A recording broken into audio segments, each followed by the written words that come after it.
Assalamualaikum warahmatullahi wabarakatuh. Selamat datang di channel info seputar kehidupan, di mana channel ini akan membahas seputar kehidupan kita. Semoga teman-teman sekalian sehat dan dilancarkan rezekinya. Amin. Teman-teman yang dirahmati Allah Subhanahu wa taala.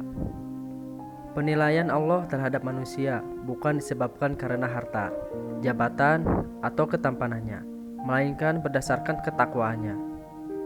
Hal itulah yang dialami oleh salah seorang sahabat Rasulullah Shallallahu Alaihi Wasallam yang tidak dipedulikan orang, tetapi begitu dicintai oleh Rasulullah Shallallahu Alaihi Wasallam dan dirindukan bidadari surga.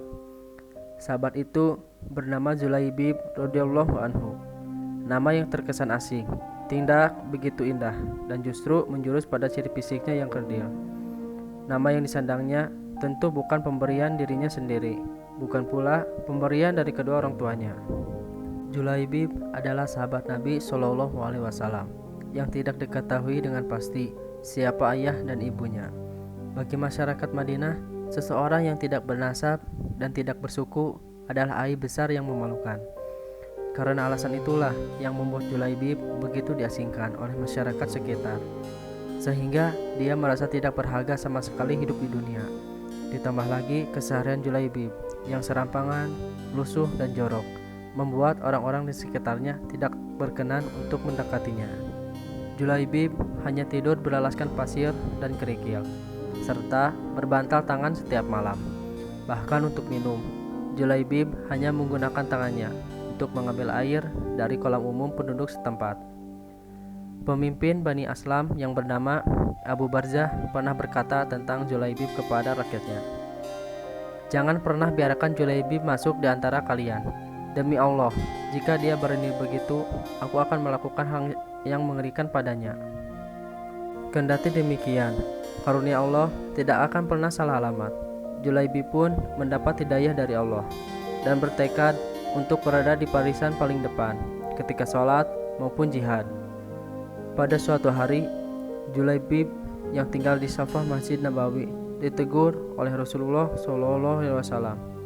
Beliau berkata, "Julaibib, tidakkah engkau menikah?" "Siapakah orang yang mau menikahkan putrinya dengan diriku ini, ya Rasulullah?" kata Julaibib sambil tersenyum. Di hari berikutnya, Julaibib kembali ditanya Rasulullah dengan pertanyaan yang sama. "Julaibib, tidakkah engkau menikah?" Julaibib pun menjawab dengan jawaban yang sama sampai 3 hari berturut-turut. Singkat cerita, pada hari ketiga, Rasulullah Shallallahu Alaihi Wasallam memegang tangan Julaibib dan membawanya ke salah satu rumah pemimpin Ansar. "Aku ingin menikahkan putri kalian," kata Rasulullah pada si pemilik rumah. Betapa terkejutnya pemilik rumah itu mengetahui yang datang adalah baginda Nabi Muhammad Shallallahu Alaihi Wasallam. Ia lantas mengira bahwa putrinya akan menjadi seorang istri Rasulullah, sehingga pemilik rumah merasa terhormat. Segera kemudian Rasulullah Shallallahu Alaihi Wasallam menjelaskan bahwa yang akan menikah bukan dirinya, melainkan Julaibib. Sontak pemimpin Ansar itu pun kaget dan tidak merestui jika putrinya menikah dengan Julaibib yang lusuh itu.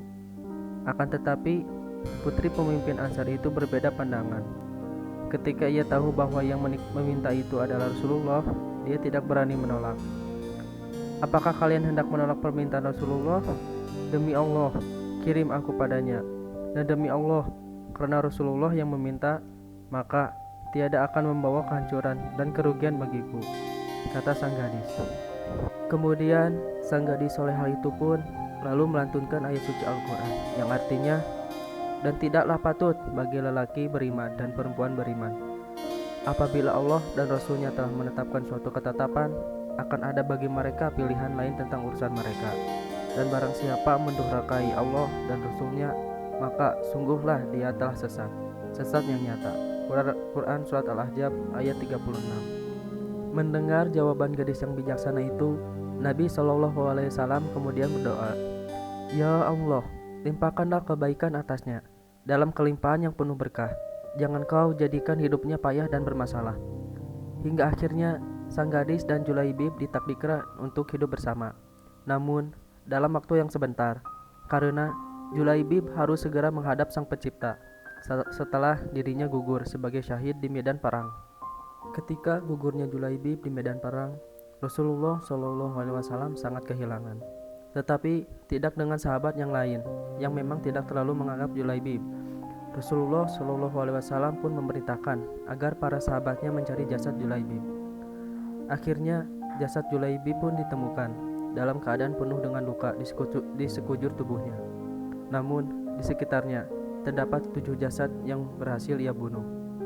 Rasulullah SAW kemudian berdoa, "Ya Allah, dia adalah bagian dari diriku dan aku adalah bagian dari dirinya."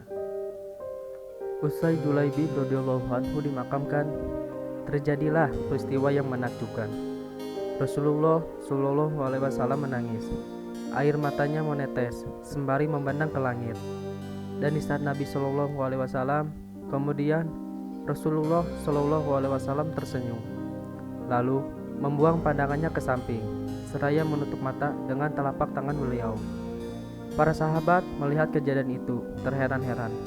Lantas ada di antara sahabat Nabi SAW yang bertanya kepada Rasulullah SAW, "Wahai Rasulullah, mengapa engkau menangis di pusara Julaibib?"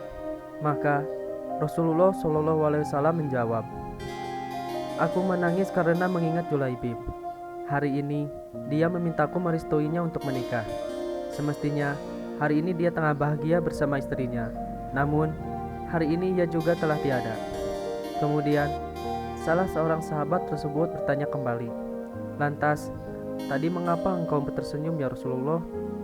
Kemudian Rasulullah pun menjawab, "Saat memandang langit, aku melihat bidadari turun untuk menjemput Julaibib." "Namun, mengapa lantas engkau membuang pandangan ke samping ya Rasulullah? Apa yang engkau lihat ya Rasulullah?" tanya sahabat tersebut kembali. Maka Rasulullah SAW pun menjawab kembali, "Bidadari yang menjemput Julaibib begitu banyak. Mereka saling berebut. Ada yang meraih tangannya, ada pula yang meraih kakinya. Sehingga salah satu dari bidadari itu tersingkap kainnya dan terlihat betisnya. Oleh karenanya, menolehkan pandanganku ke samping." Teman-teman yang dirahmati Allah, walau Julaibib radhiyallahu anhu dalam hal fisik, status, dan harta mungkin tidak seberuntung kita, namun beliau ada di hati Rasulullah SAW, dicintai Allah dan Rasulnya, dan menjadi rebutan para bidadari surga. Beliau mendapat derajat kemuliaan itu karena beliau sangat mencintai Rasulullah SAW dan membela agama Islam dengan darah serta jiwanya. Kiranya Allah Subhanahu wa Ta'ala selalu anugerahkan kepada kita, keluarga, dan orang-orang yang kita cintai kecintaan yang mendalam kepada Rasulullah SAW dan semangat untuk membela serta memperjuangkan agama Islam hingga berakhirnya hembusan napas kita. Amin.